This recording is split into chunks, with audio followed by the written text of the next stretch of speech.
कैसे हैं दोस्तों। तो आशा करता हूँ आप सभी लोग अच्छे होंगे। आज हम सेल के बारे में जो जर्नी हमने स्टार्ट करी थी उसको आज कंटिन्यू करेंगे और कुछ जानेंगे सेल के बारे में, बेहतरीन तरीके से जानेंगे। तो सेल, आज जिस सेल ऑर्गेनेली की बात कर रहे हैं उसे सुसाइडल बैग बोला जाता है। लाइजोसोम्स, किसकी बात करेंगे? लाइजोसोम्स। लाइजोसोम की डिस्कवरी 1974 में क्रिस्टन डी ड्यूव ने करी थी। तो ये आप स्ट्रक्चर देख सकते हैं, ये लाइजोसोम्स का स्ट्रक्चर है। ये लाइजोसोम की मेम्ब्रेन है।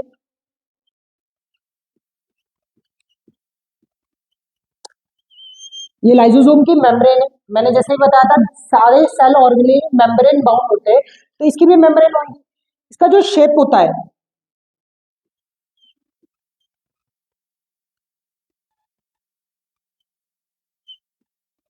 वो कैसा होता है? स्फेरिकल शेप होता है। स्फेरिकल शेप होता है।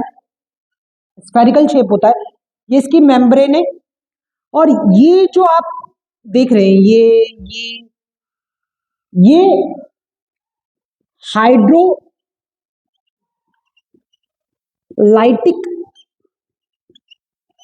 एंजाइम होते हैं। हाइड्रोलाइटिक एंजाइम होते हैं जो चीजों को ब्रेक डाउन करने के काम आते हैं। लाइसोसोम के अंदर जो मीडियम होता है, जैसे सेल के अंदर जो मीडियम होता है वो न्यूट्रल होता है, लेकिन जो लाइसोसोम के अंदर मीडियम होता है यहाँ पे, वो कैसा मीडियम होता है? ये एसिडिक मीडियम होता है। This is acidic medium. Different type के एंजाइम से, तो जो ये लाइसोसोम्स के अंदर मीडियम होता है वो एसिडिक मीडियम होता है। ये हाइड्रोलाइटिक एंजाइम्स होते हैं। इनको कई बार हम डाइजेस्टिव एंजाइम भी बोलते हैं। क्या बोलते हैं? डाइजेस्टिव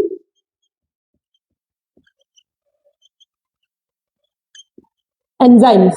डाइजेस्टिव एंजाइम्स होते हैं ये। अगर बात करें लाइसोसोम्स वर्ड की, तो ये दो शब्दों से मिला के बना है। एक है लाइसिस, दूसरा है सोमा। सोमा का मतलब होता है बॉडी, और लाइसिस का मतलब होता है ब्रेक डाउन।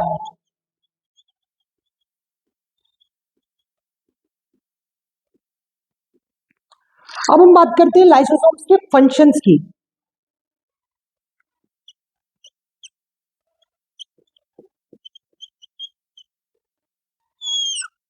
इसका जो पहला फंक्शन होता है, इसमें कोई भी एक्सटर्नल मटेरियल, चाहे वो बैक्टीरिया है, वायरस है, उसको ये अंदर ब्रेक डाउन कर देता है, उसको डिस्ट्रॉय करता है। तो पहला चीज क्या है? Break down of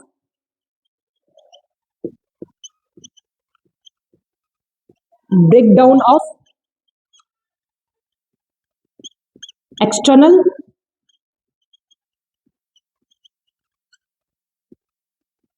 materials. दूसरा, ये डाइजेस्ट इंट्रासेल्युलर डाइजेशन में हेल्प करता है। Intracellular digestion.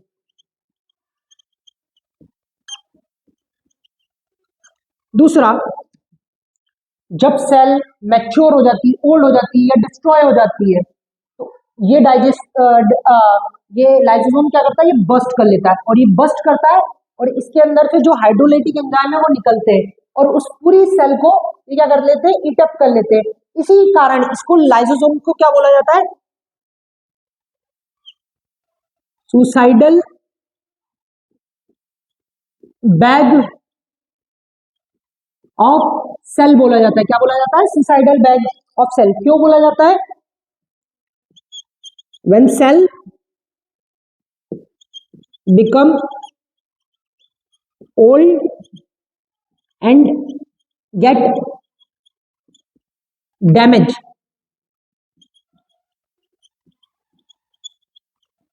lysosome burst itself and hydrolytic enzyme eat the whole cell. इस प्रोसेस का एक पर्टिकुलर नाम भी होता है, इसको बोलते हैं एपोटोसिस।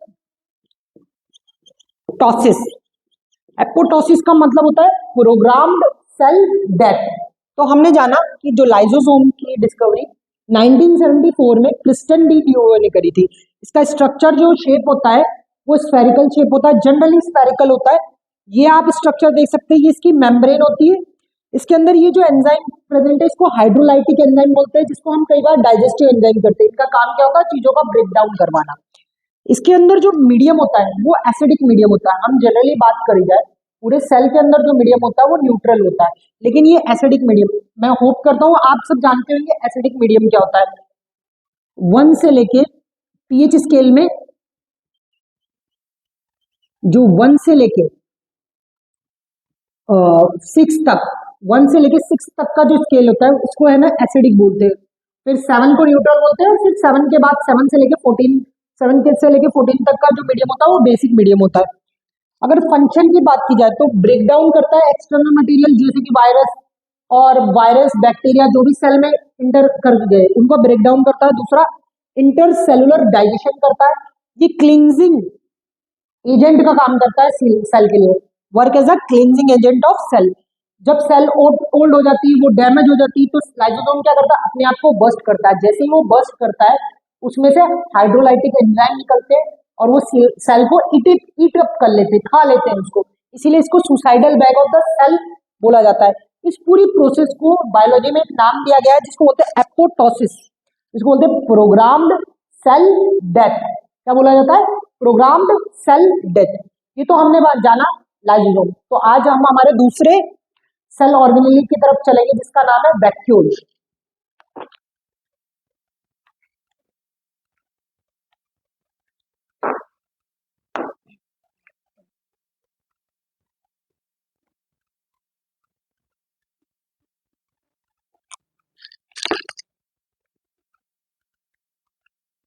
तो हमारा दूसरा जो सेल ऑर्गेनेल है वो होता है वैक्यूल।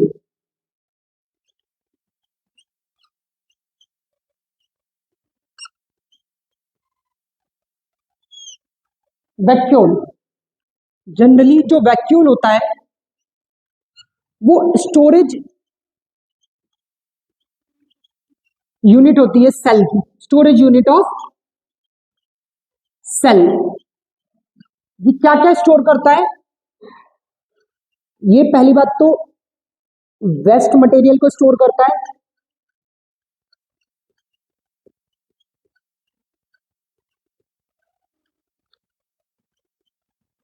अमीनो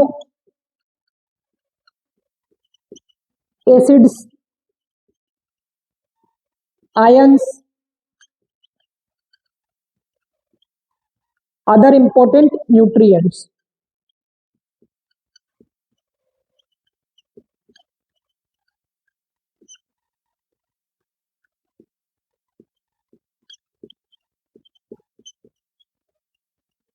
तो जो स्टोरेज यूनिट होती है सेल की वो वैक्यूल होती है। ये वेस्ट मटेरियल को स्टोर करता है, अमीनो एसिड्स को स्टोर करता है, आयंस और अदर इंपॉर्टेंट न्यूट्रिएंट्स की स्टोरेज करता है। लेकिन हम बात करें अमीबा की,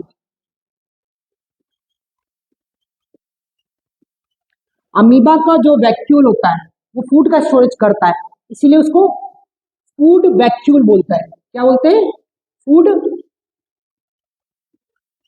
वैक्यूल बोलते हैं। क्या बोलते हैं? Food vacuole. अगर मैं बात करूं प्लांट सेल की, तो प्लांट सेल में जो उसका 70 से लेके 90% पार्ट कौन कवर करता है? वैक्यूल कवर करता है। कौन कवर करता है?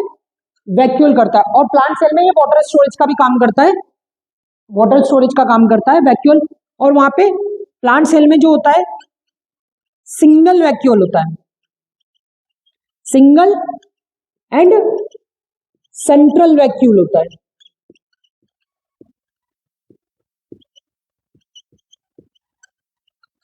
सिंगल एंड सेंट्रल वैक्यूल होता है। अब बात करते हैं एनिमल सेल में।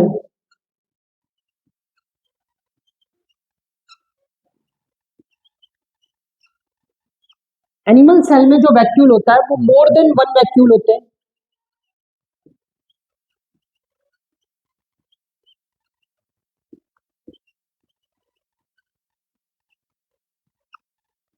डिस्ट्रीब्यूटेड होते हैं, डिस्ट्रीब्यूटेड अक्रॉस साइटोप्लाज्म,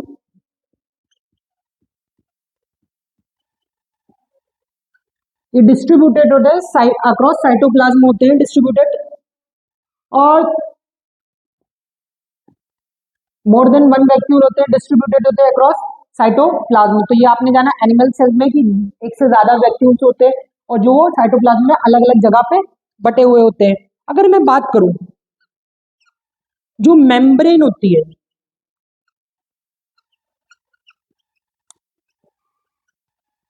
वैक्यूल की, वैक्यूल की जो मेम्ब्रेन होती है, मेम्ब्रेन ऑफ वैक्यूल, उसको एक इंपॉर्टेंट नाम दिया जाता है जिसको बोलते हैं टोनोप्लास्ट। क्या बोला जाता है? टोनोप्लास्ट। तो हमने जाना वैक्यूल के बारे में। Storage unit of the cell is called vacuole. ये क्या करता है? किसका स्टोरेज करता है? वेस्ट मटेरियल का स्टोरेज करता है। अमीनो एसिड, आप वाटर भी लिख सकते हैं, वाटर का भी स्टोरेज करता है, और आयंस का स्टोरेज करता है, और कई इंपॉर्टेंट न्यूट्रिएंट्स का ये स्टोरेज करता है।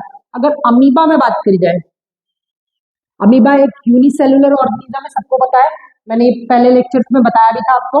अमीबा एक यूनिसेलुलर ऑर्गेनिज्म है। इसमें जो वैक्यूल है वो फूड स्टोरेज का काम करता है, इसीलिए इसको फूड वैक्यूल बोलते हैं। क्या बोलते हैं?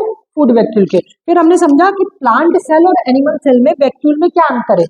जो प्लांट सेल होता है उसका जो वैक्यूल होता है वो सेंट्रल वैक्यूल होता है, मतलब पूरी सेल का 70 से 90% एरिया को वो कवर करता है वैक्यूल, और वो सिंगल होता है, सिंगल और सेंट्रलाइज वैक्यूल होता है। वही एनिमल सेल की वैक्यूल की बात की जाए तो यहाँ पे मोर देन वन वैक्यूल होता है। कितना? एक से ज्यादा वैक्यूल होता है, और जो डिस्ट्रीब्यूटेड होता है अक्रॉस द साइटोप्लाज्मा, साइटोप्लाज्मा के अक्रॉस डिस्ट्रीब्यूटेड होता है। ये दोनों डिफरेंस है प्लांट सेल और एनिमल सेल के वैक्यूल में। वहीं हम बात करें एक इंपॉर्टेंट पॉइंट, जो मेम्ब्रेन होता है, जो एनटीएससी में कई सारे एग्जामों में पूछा गया है कि जो मेम्ब्रेन होती है वैक्यूल के लिए, उसके लिए वो क्या बोलते हैं? टोनोप्लास्ट। एक इंपॉर्टेंट चीज है ये, कृपया करके इसको स्टार मार्क कर लीजिएगा, ये इंपॉर्टेंट है, कई सारे पेपर्स में पूछा जाता है ये। तो आई होप आपको वैक्यूल के बारे में, लाइजोसोम, सुसाइडल बैग, है ना, लाइजोसोम को मेरी तरफ से एक स्पेशल नाम भी दिया गया है। लाइजोसोम को आप याद करने के लिए लॉर्ड ऑफ डिस्ट्रक्शन लिख सकते हैं, लॉर्ड ऑफ डिस्ट्रक्शन कह सकते हैं। वो क्या करता है? वो अपने आप को बस्ट कर लेता है, सुसाइड कर लेता है अपना, ठीक है। और आज हमने एपोटोसिस के बारे में जाना, apoptosis cell programmed cell death. तो आई होप आपको लाइसोसोम, वैक्यूल, इन सब के बारे में पता चला होगा। आप और जानने के इच्छुक होंगे और आगे इस वीडियो को सपोर्ट करिए। Please like, share and subscribe. Thank you very much.